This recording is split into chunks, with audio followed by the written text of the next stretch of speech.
দীর্ঘ ৫ মাসের রক্তক্ষয়ী সংঘর্ষের পর অবশেষে শান্তির পথে হাঁটছে পশ্চিম এশিয়া। ইসরায়েল এবং হামাসের মধ্যে স্বাক্ষরিত হয়েছে ঐতিহাসিক যুদ্ধবিরতির চুক্তি। তবে এই চুক্তি কার্যকর হওয়ার সঙ্গে সঙ্গেই উঠেছে নানা প্রশ্ন। কি আছে এই চুক্তিতে? কেনই বা ইসরায়েলের মন্ত্রিসভার কিছু সদস্য বিরোধিতা করেছেন? চলুন এই চুক্তির সমস্ত দিক বিশ্লেষণ করি গিয়ে। কাতারের মধ্যস্থতায় আমেরিকা ও মিশরের চেষ্টায় ইসরায়েল এবং হামাস গত বুধবার একটি যুদ্ধবিরতিতে সম্মত হয়। শুক্রবার রাতে ইসরায়েলের প্রধানমন্ত্রী বেঞ্জামিন নেতানিয়াহুর মন্ত্রিসভা আনুষ্ঠানিকভাবে এই চুক্তিকে অনুমোদন দেয়। মন্ত্রিসভার বিবৃতি অনুযায়ী রবিবার থেকে পণবন্দীদের মুক্তি প্রক্রিয়া শুরু হবে।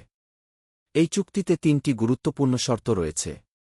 ১. হামাস ইসরায়েলের পণবন্দীদের মুক্তি দেবে। ২. গাজায় মানবিক সাহায্য পৌঁছানোর পথ খুলে দেওয়া হবে। ৩. উভয়পক্ষ সংঘর্ষ থেকে বিরত থাকবে। তবে চুক্তি সবার মন জয় করতে পারেনি। ইসরায়েলের জাতীয় নিরাপত্তামন্ত্রী ইটামার বেনভির এবং অর্থমন্ত্রী বেজালেল স্মোট্রিচ এই সিদ্ধান্তের কড়া বিরোধিতা করেছেন। তারা মনে করছেন এটি হামাসের কাছে আত্মসমর্পণের শামিলগি চ্যালেঞ্জ ও ভবিষ্যৎ সম্ভাবনা। যদিও যুদ্ধবিরতি বাস্তবায়নের কাজ শুরু হতে চলেছে, কিন্তু এর দীর্ঘমেয়াদী সফলতা নিয়ে সংশয় রয়েই গেছে। বিশেষত ইসরায়েলের মন্ত্রিসভার অভ্যন্তরীণ বিভাজন এই প্রক্রিয়াকে জটিল করে তুলতে পারে।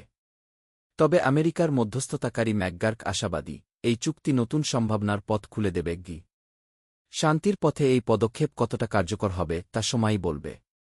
তবে দীর্ঘ ৫ মাসের রক্তক্ষয়ের পর পশ্চিম এশিয়ার মানুষেরা হয়তো একটু হলেও স্বস্তি পাবে। এই ধরনের বিশ্লেষণ পেতে আমাদের চ্যানেলটি সাবস্ক্রাইব করতে ভুলবেন না। ধন্যবাদ।